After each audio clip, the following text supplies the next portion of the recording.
work of art is a legacy of the artist that creates it. And so today on Find Your Alpha podcast, we are talking mentorship and legacy, and we're also talking passion to profit with the one and the only Seyi Adegeye, also known as Oluseyi Rare Magic. Welcome to the podcast. Thank you so much. Thank you for having me.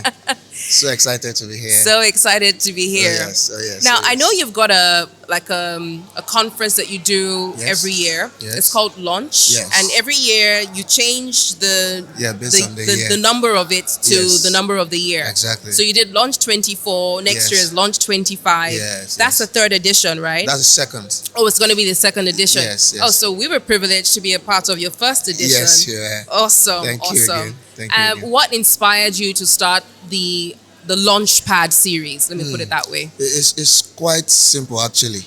I had challenges myself personally when it comes to business. And when I started, I was so obsessed with my craft because I didn't really know anybody. I found photography alone. Let me just put it that way. I'm driving to make a point. And when I started making so much progress, but my progress was not very balanced because I was developing so much as a photographer. I was improving so much, but I was not making money. I didn't understand to even manage the money I was making.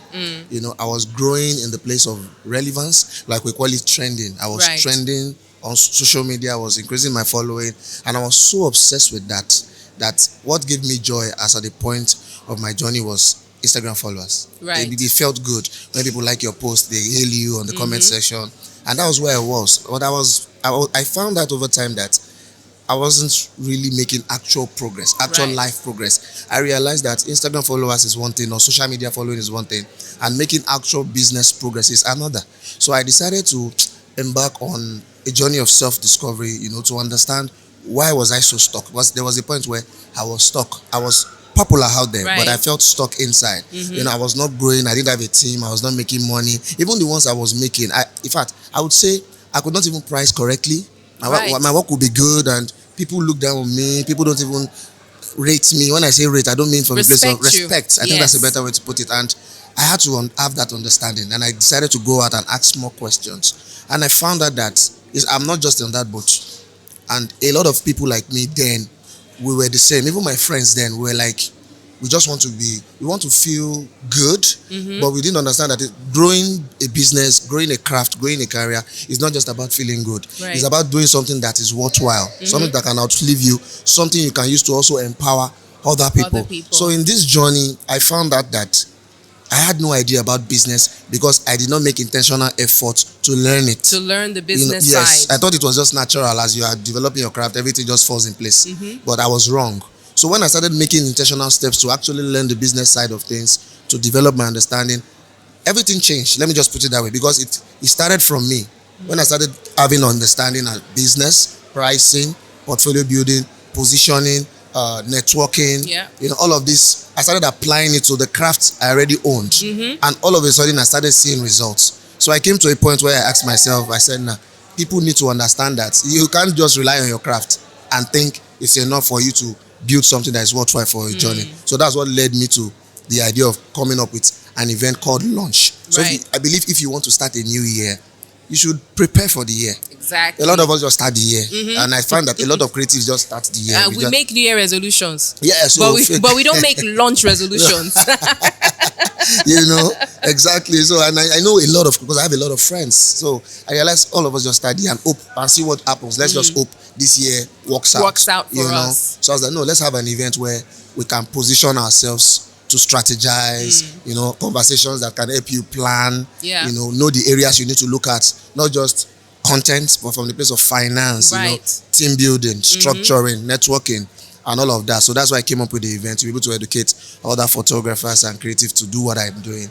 But before you started Launch, you also have the Rare Magic Academy. Yes, I do. And so that's been running for how long? Let's say just like a year thereabouts. Because I started my academy the same year I had the first edition of Launch. Yes. Very smart. I can be very, I don't want to use the word impatient, but my energy can be very high. So when I see something, I see that the more I keep communicating to the photographers that started the academy with me, the more I understood that there's a major void Right. in that business In that space of business thing. space. It's huge, especially in Africa and Nigeria, because of the way most of us were brought up. We are not. We don't really have a deep understanding of the place business. of business. And when you start as a photographer, you can just start on your own. Most photographers learn on their own, maybe online. Thank God for platforms like Sony that is even helping now with education. But then it was just us, just YouTube, maybe find one person you can learn from. So we didn't really see the business side of things. It's not like maybe we worked as staff Right. in one organization. No, it's not the case, We learned alone. So we didn't understand that you can build a strong legacy in business. And even if your craft doesn't even have to be that fantastic. Right. This is not me downplaying the place of craft. I'm just saying, yes, there are two different things They're two entirely. different things So you have to entirely. learn to marry them. But if you lean too much on one side, the other side will suffer. And it will not help you grow your business. So having the academy, that was the real purpose of the academy, to help African photographers grow in business. So that led to launch and many other programs, that we have in the academy. That's awesome. So, I mean, you've talked about growing. So we come to the conversation around mentorship. And as somebody who started a platform for teaching and learning and education, of course, mentorship comes into play. 100%, yeah. But some people think that it's easy to be a mentor. Really not. It's Once tough. you've talked to one person here, talk to another person here, you call yourself a mentor. Is that how it works? No. Mentorship starts from being an example.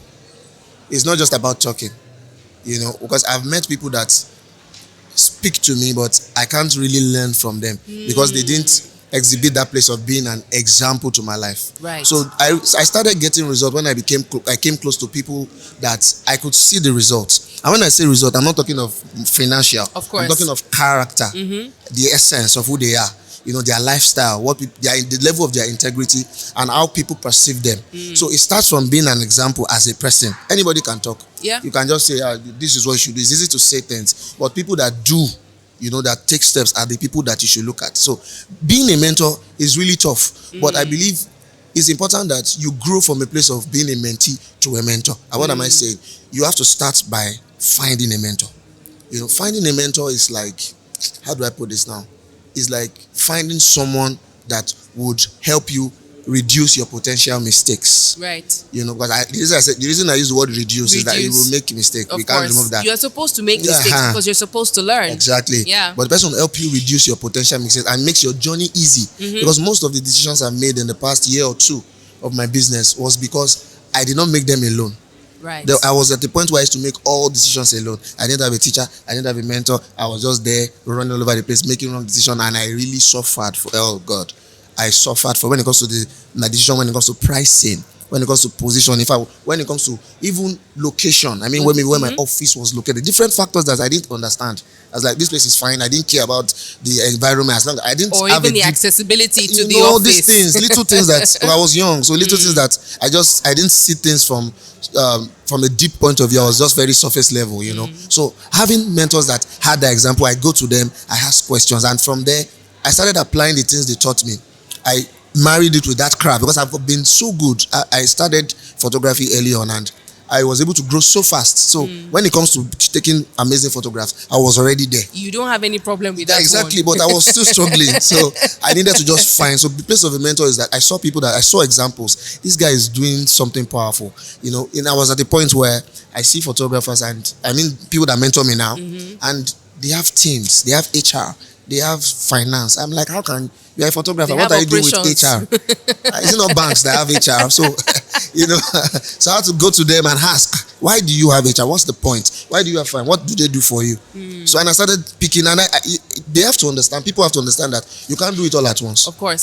So, when I say I started applying. You start in bits. Yes, in bits. I thought, this one, I think I have the capacity to start here. Let me bring this to my business. Let me bring this to my business. And I started seeing progress. So I was able to take giant steps because I was able to apply some of these things, and I've been able to, cover so much ground, and, we've made so much progress in business. So before we move on, I really want to ask this question because everybody believes it can be a business. Every creative person enters the space thinking, I'm a business, I am a business, and not really understanding that. Have you come across people that you've mentored where you've been honest enough to tell them, this business thing is not for you. Oh Stay as a yes. freelancer, or Yes. find an organization or someone else that you can attach yourself to, because they already have a structure that you don't have the capacity to, to handle, take on to or take to on. handle. Do you has that Oh happened yes, several yes. times? In fact, I teach this thing a lot. I tell some of my audience that you can either be a specialist or you can be a visionary. So some people are not even designed to lead. When I say lead, I don't mean I mean it from the place of position now. Yes. Because all of us are leaders. So I mean it from the place of position. Some people are not really designed to lead, but they are fantastic at their crafts. And I even found out that the most creative people are not usually fantastic like that in the place of business. And the people that I found that are big in business, they don't really go too deep in the creative side of things. So sometimes it's very hard to find that perfect balance. Right. So if you are, trust me, I have a lot of people. I have one of them that works with me that I know I don't really trust he can do well in the place of business. He just needs to position himself to partner with a good leader. I'm using the word a good leader because people tend to use, when they see talent, they tend to just find ways to use the talent until he's tired and he leaves, or he or she leaves. So if you are aware, because it starts from awareness. If you are aware of who you are, I'm not really designed to manage things, to have meetings, to build people, to grow other people. Yeah. Me now, I love it. I love teaching. I love to lead. I love to grow other people. I love to impact. But we are not all the same. Some people, they just love to create. We are called for different things. And if you know you love to create, you just need to find people. Because I realize that in the photography space where I am, we don't have people that collaborate. And when I say collaborate, I mean business collaboration, like partnerships.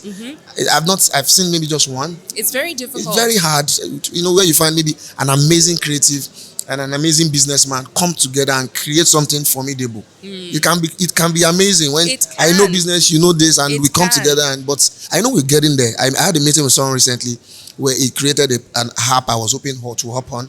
I know we had a good conversation. I was like, let me come in as your co-founder. Let's do this together. Why not? Instead of me trying to build my own separate, I think they only see it as, it's in tech.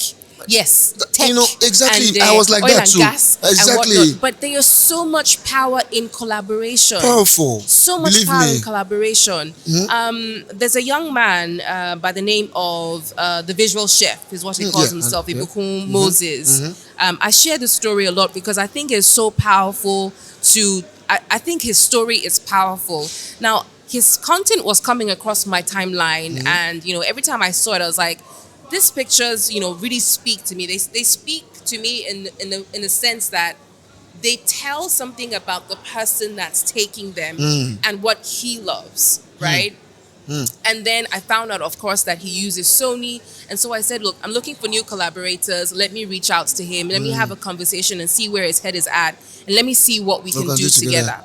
And those collaborations, those pictures that I saw when I had a conversation with him, I found out that they weren't pictures that he was paid to take. There were pictures and projects that he did on his own with a group of people. So he's a photographer. Exactly. He would get a model, he would get the makeup, he would get the artist, the stylist, he would get the location, and he would say, guys, let's go and shoot. And, whatever he needs to pay for, he will pay. Whatever comes from goodwill or the collaboration will come with that. And that's, from our conversation, that's how I found him. Fast forward a year and a half or so later, he goes to study in Bournemouth University. And he, referenced the work that he did with us, with Sony in, during that year and a half. And they reached out to me to, confirm and, give my own, basis of what I know about him, which I did. And that's because he applied for a job, right? Okay. He got the job. And after that, beyond that, he has continued to do those collaborations. Now he's collaborating with international people, right? Now he's talking, he's photographing people of different races and whatnot. And then just next thing I know, he sends me a photograph of his pictures in one of the most popular and poignant magazines in England, the Portrait of Britain. And his pictures found its way and is featured in this magazine. For me, that was like a full circle moment. And that's because he's still doing exactly what he The was same doing. thing he started doing. Same thing he started doing in Nigeria. He's carried on that in, in England. And it just feels like, it felt like such a proud moment. Of course, he was proud. And he was proud enough to share it with me and say, look, this is what has come out of this collaboration. And I always tell people, look, you can either be transactional or you can be translational. You can be transformative, or you can form a relationship, or you can say, you know what, just pay me and go. You decide what you want that collaboration or what that relationship is going to be for you, right? But if it's up to you, wouldn't it be so great if two people collaborated, right, and they soared through the roof together? Yes. Why is it so difficult for that to happen within our climb in the creative space? Why is it so difficult? Honestly, I would say because I usually feel so frustrated having this particular type of conversation, because I have it a lot with a lot of people, because I realized that from my research, when I started learning about business, I learned a lot from other sectors, tech, like you've mentioned, oil and gas, and even government. And I realized for you to grow, you need people. You need people. That's the way. You need people, and it can come in different facets, but one way or the other, you would need people to create with, to invest in, because you have to also give. And it doesn't have to be financial, of course. People you invest your talent in, people you invest your energy and your time in, and also people that will do the same to you. It doesn't have to be financial. I repeat, it doesn't have to be because that's the focus. We are too obsessed. An average young creative is so obsessed with how much will I get paid? How much will I get paid? I work with a lot of them in my project. And there's nothing wrong with looking for ways to make money, but you have to look at the bigger picture. And a lot of times, the bigger picture usually comes from collaboration. Trust me, because you're able to find, the moment you find like minds, when it comes to creating projects, I do collaborations a lot till now. I still tell my students in my academy that I have some people I shoot for free. And they are like, why? I was like, are you kidding me? Are you joking? Of course, I have people I shoot for free. I collaborate. I network. I offer my service to people. Because it exposes you to their network. Exactly. And the people in their network as well. Thank you. And from there, I get the connections I'm looking for. You think I just sit here and just say, if you don't pay me? No, I do. I tell them there are points in my journey where I even do more free work than paid work. There are periods, especially when I'm not busy. I can't just sit, let me create something for this person. Let me create something for this brand. Sometimes it doesn't work out. Sometimes I even be like, who sent me? But sometimes it works out amazing. And the result, the ripple effect over the years. And I look back and I'll be like, what brought me this far in this area? I'll be like, it's just because I just offered this person this little favor of my service, maybe at a discounted rate or for free or just collaboration. And I was able to connect to a particular pool of people that I don't think I can get access to. So people need to understand the place of collaborating, and collaborating is a give or take. There will be a point where you also have to give. Yes. It's not everything is not just about taking. In fact, life is about sowing and reaping. So and reaping. You There's give. a time, seed time and harvest never fails. Exactly. So when you give, you don't have to wait for the particular brand or person you are giving to give back to you. But one way or the other, it always come back. It might be when they refer you later. It might be when they talk about you somewhere. It might not even come from them at all. But you've sown that to the universe. You've let go. And the universe will pay you back. Oh, trust me. Always pay you back. Speaking again about mentorship, so do you find your mentor or does your mentor find you? No. Let me rephrase that. Do you choose your mentor or does your mentor choose you? For me, I would say both, kind of, because in the beginning, I chose the people that are my mentors right now. But right now, the relationship I have with my mentors is like they've chosen me in return, because we don't have mentor-mentee relationship anymore. It's more like friends. We are now friends, because I don't just go to meet with new mentors for what I'll get from them. You also have to have something of value that you're offering My back. approach from the onset has been, what can I use to serve this person? And anytime I don't have anything I tend not to go to them at all. I just stay back. I'm like, I don't want to. But when I have something to give, that is when I go to them. I say, oh, sir, I love what you do, sir. This is it. I am looking to do this for you. Some will take it and use you and dump you. It's just part of the journey. I've been there. It's part of life. The journey but when you find those that will appreciate the value you've brought to the table and they begin to give you that value back in return, your relationship will transit from that mentor-mentee to just brothers, or family. brother and sister or family You know, in general. so and that's beautiful. And when you have more of brothers and sisters in different, so you have a top lawyer that's a brother in court. Oh my God, life is sweet because you have an economy of your own. Someone in different, because when it comes to looking for mentors, I say this to my people: you don't have to only find mentors in your space. In your space, you have to because spread. there is something that they can offer Trust from me. a different perspective, from a different sector that you can imbibe in your own space. In fact, that's what really helped me because Do you feel like creatives are not adventurous enough? no, they are not. They are not. Trust me, majority are not. They feel very, very connected, almost myopic. Yes. In within the space that they're operating in, and they think that they can't learn anything else from anywhere else. Exactly, and it's a big issue because majority of what I've learned did not come from the photographers I look up to. They came from people in real estate, my pastors, people in business, leaders that I follow, people that teach leadership. In fact, 80% of people that literally impacted my life in the place of business are not even photographers. Because most of the people that I tried to reach out to in the beginning did not even answer. They were not interested. They are not interested because they are thinking about how they are going to to move from their own passion to understand. profit. So I had to start where I was. Like my first mentor was a client. I shot his wedding and it's very friendly. And it's in different sectors, in the real estate space. But I like it. He loves me. I loved him. I was like, wait, let me start to offer my service to this man, build a closer relationship, and hopefully learn from him. So that is where it started. He started inspiring me with ideas, what they do in the real estate space. I go to the conferences he goes to, and it's real estate. I'm not into real estate, but the principles of growth is almost the same. It's the same. The principles of business is the same. It's just that your market is different. Exactly. It's just the target, but it's the same principle. So people don't understand. So we need to learn to explore. And sometimes you would find your purpose in that journey of exploring. Yes. You might not even know what you are doing. And when you start to go out there, meet mentors, go for programs, even outside your space. I go for different types of programs. So any type, as long as it's a program, I go. Sometimes agriculture. I'm not interested in agriculture. I just want to hear what other people are talking exactly about. What is happening here. Wow, so this is possible. It doesn't mean I have to go back and enter that sector, but I just pick one thing. Sometimes I don't pick anything. And sometimes the thing just comes back. It might be a year after, an idea just comes. Oh, I heard this in this conference last year, and I can just pick this and apply it in my business. So you need to explore. From exploring, you find purpose, you find more meaning, and you're able to learn a lot of lessons that you can also apply in your journey. Seyi, how do creatives, how does a creative build legacy? It's all about what you give. Legacy building is more like, I like to simplify it to say, how much can you give? Right. That's how I see it. Because legacy is not about how much money will you make. That has nothing to do with legacy. That's just profits, and there's nothing wrong with that.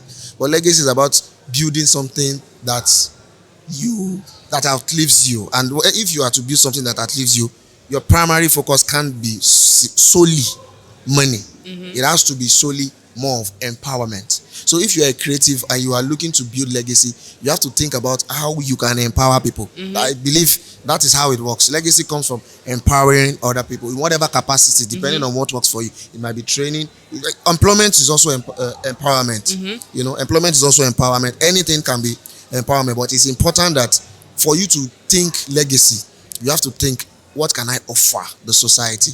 What sacrifice can I make? Because trust me, like the last edition of our conference, my God. I was there for a few of those conversations. What we went through. Yes. It was crazy. But I never for a second felt like, why did I do this? I felt so happy and fulfilled, especially after the conference where the guys were reaching out and I was like, what do you guys think? What did you learn? Some reached out after a year. Right. Like I still got a message 2 days ago. People that are like, I did this, this speaker said this, that speaker said this, and I did this, I got this result, and it gives me, so the joy does not really come from probably the financial benefit I've gotten so far. No, it really comes from those reviews, what they say. From the impact. It's exactly the impact. So that impact is what builds up to legacy in the long run. When you impact one person's life, 2 persons, 5 persons, 10 persons, 100, and it builds up from there until you leave the scene, then you are remembered for impact. That is the legacy that you leave behind. That's beyond the pictures, beyond the art and all of that, the legacy you leave behind is the impact that you make. How much you help other people. I mean, you've talked about, you've touched on it in different ways. Passion is important. Yes. And passion is key. But how do we turn passion to profits? Turning passion to profit is that. I think that's where most photographers struggle, most creatives struggle. Turning passion to profit is like, it's like, where do I start? Okay, let me put it this way. You have to understand that to build a profitable business, you consider three major factors: your product, which is that craft of yours, your system, and your personality. So a lot of photographers focus just on the product and they forget the place of the system and the personality. And if you are looking to make profit, you have to bring in a system and have a personality. And when I say personality, I mean your brand. Right. Just that's another word. But I like to use the word personality to make it understandable. You need to have a brand. Do you want to build a personal brand or you want to have a business brand? You have to make up your mind early on so that you don't change strategy every year. You want to have a brand. Like the New Year resolutions that we're making every year. Like, what am I building now? So you need to make up your mind. If you want to have a business brand where you are not the face of the brand, you're able to build a system around that where you have a team, you're able to, your pricing might be lower because the place of pricing is relative. I realize that you can charge low and make more money than someone that charges 10 times your price. And you can charge high and make less. So it's relative. But for me, I realize if you want to do a business brand, you might not charge as high as someone that is doing a personal brand, but you can build an amazing business. Because you're able to have people bring in a team. If one person that that has a personal brand cannot afford to take more than one job per time, if you have a business brand, you can take 5 jobs per time because nobody knows your face. Because you have more people. You have a team that can execute projects for you. And there's nothing wrong with also having a personal brand because guys that have personal brand, they are high end. They tend to charge high tickets because it's just me. Yep. If you want me, you pay for my presence, you pay for my specialty. Just like we have surgeons. Some surgeons practice in 5 different hospitals. They just call on them for unique cases. But you have to make up your mind. If you can develop that brand to align with what you are looking for, then you build a system around that brand and you have the crafts as the foundation, which is the product. Because if your work is not good, nobody will be looking for you. You understand? So the moment you have the product, you have that system and that brand to top it off, profit is it's just like an end game results of putting these things in place. Surely you make profit. Yes. Passion to profit, mentorship and legacy. Those are key things that every creative person should be thinking about. Whether you're a photographer, videographer, as long as you're in the creative space. I like what you said about having a personal brand and business brand because there's a lot of confusion between those two. There are a lot of people that believe they're businesses, but they're actually personal brands. And I think it's important for them to be able to identify which side of the divide they stand on so that they can sort of limit the energies that they the energy that it requires to move from personal brand to business brand, because it also means identifying whether or not you have the capacity to be a business brand. Not everybody has the capacity. And the truth is, not everybody can learn the business. Not everybody. But you can harness the power of your personal brand your personality. and your personality and make that the model for the business that you are running. Exactly. And just understand that I can't go beyond a certain point, but doesn't mean that I can't grow in my finances or my income because I'm a personal brand. So maybe perhaps that's the distinction that people need to make within the creative economy. Yes. That's how to grow. It's about knowing who you are. It starts there. And that's what you just said. When you know, oh no. Me, I started with the whole personal brand thing, for example, but I'm not really designed for that. It's not like I want to hide, but I believe I am designed to build other people. And build something where I'm not really in the forefront of things and other people can cover for me. Because it came naturally. So, and I realized that if I really want to build something that aligns with who I am, I have to lean more towards the side of the business brand. That's for me. I'm just using myself as an example here. So, but if you are not that type, you have to be true to who you are. Because that's what will make you last. If you enter a lane that you are not designed for, you'll struggle. Because you'll be exhausted really early. You want to be like someone that has a business that has all the staff and all the team, and you like it, even though it's not what you are designed to handle. You run that race, you get tired early. And if you are not designed to have that personal, because I believe if you want to build a fantastic personal brand, you have to be amazing at your craft. Your work has to speak, because For yourself. you have to come to a point where you don't have to talk too much. People just want you. So if you think maybe in the place of your craft, you are not very, you are just in the industry for the money. Because I realize a lot of creatives, They are just in it for the money. Just said that It's this not thing is, a bad thing, because of man course, must work. I'm in the industry for the money.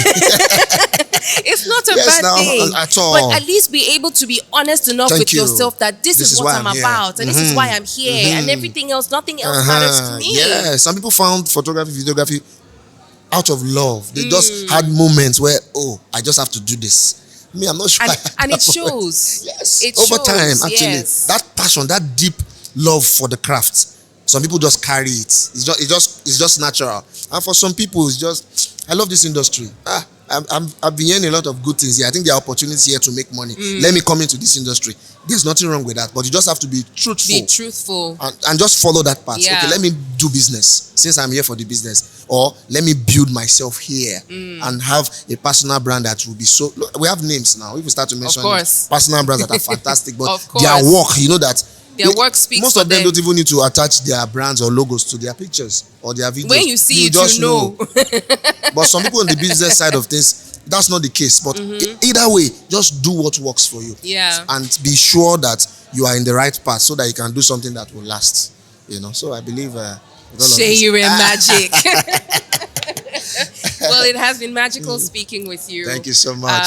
I would like to say that I'm proud of the work that you're doing, Thank and you. I hope you don't take that to mean anything. No, of course not. But it's Yeah. just seeing another creative who is not just passionate but also strategic about what they're doing, who is concerned or immersed in the idea of leaving a legacy behind. It is inspiring, and you. I have to say, if you. no one tells you well done and thank you, Thank I'm you. saying well done and thank you so much. And so, as a final question, which I usually ask everyone, what makes you alpha? That's I think it's my capacity to change lives. Because when I look back from the point where I became more intentional about giving to people, I've seen tremendous results because it comes naturally. It's not a struggle for me. So the capacity to impact life, to change life, to make sure when you encounter me, you don't live the same. I don't mean this spiritually. I'm not a prophet. I understand. It just comes natural. I just want to see, okay, what can I contribute to your life that will take you to the next level? Whatever, and something deeper than money. Deeper than money. Far deeper. So my capacity to impact life is, I believe, that's what makes me alpha. Well, I hope that you have the capacity to impact lives yourself as you watch this. Be inspired, be creative, stay creative. Thank you for watching, and I'll see you in the next one.